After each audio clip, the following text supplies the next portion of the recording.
Hello friends, welcome to this new session.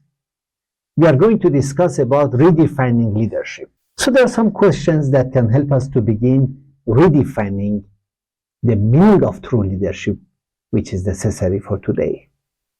So you have a very interesting activity.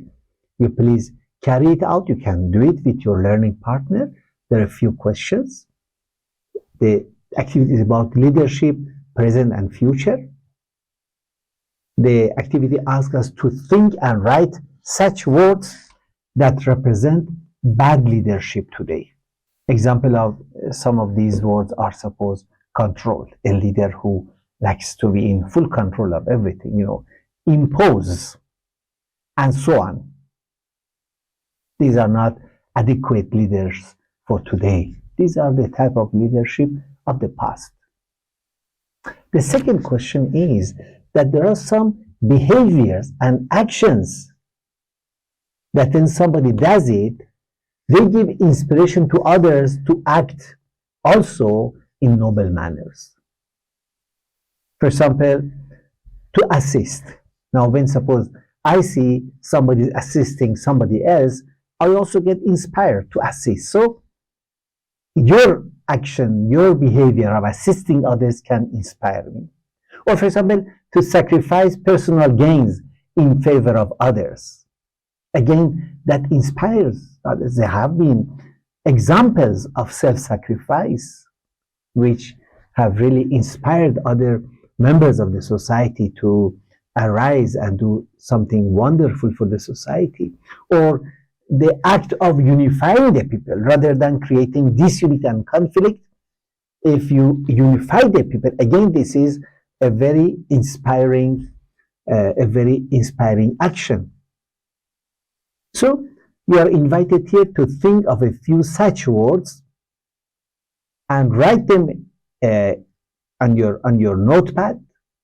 That is the kind of words that can inspire others. We are not talking of really just leaders, but we are talking of the deeds, the actions that can inspire them.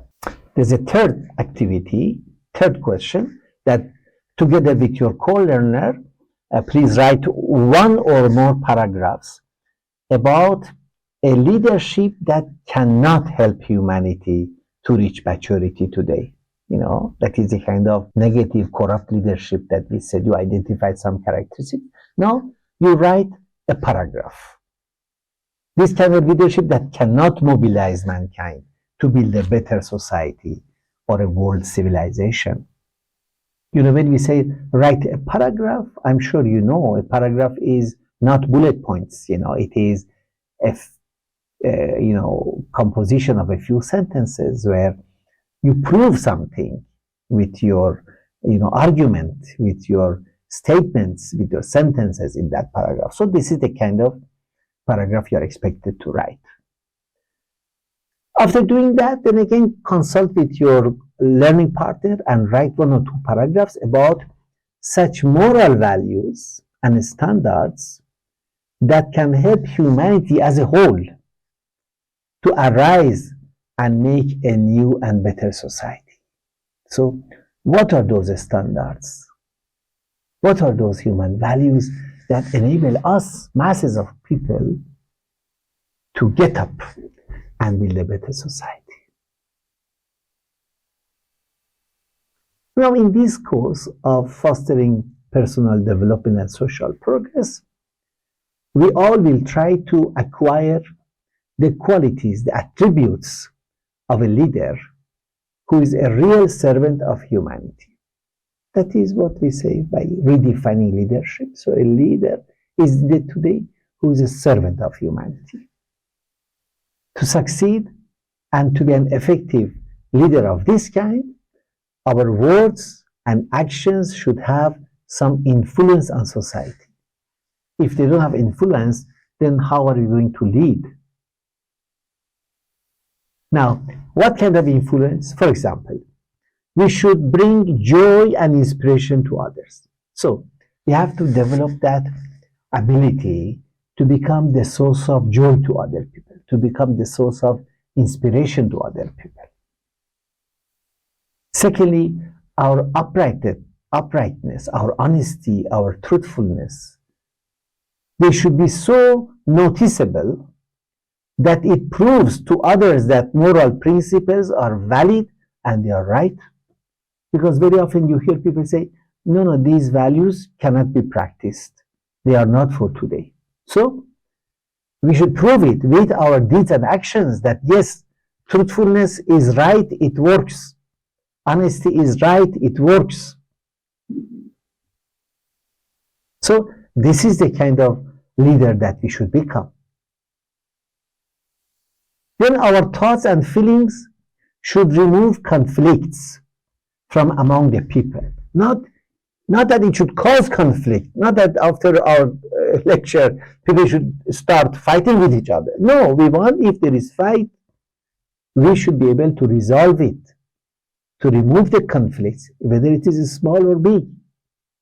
So we should become actually builders of unity. You see, these are just a few examples of the moral capabilities that we should have. I hope you are able to see yourself to be this kind of person who can really inspire others with this type of, behavior and this type of really abilities. So in this course, we'll begin developing these capabilities that are not only necessarily for our own personal development, but also we can truly, in a very constructive manner, contribute to influencing positively the society. So there's an activity, a very interesting game called Vision Game, which relates to this section of our discussion. This game helps us to develop the skill of visualization, because that is a very important skill when we talk of our self-development.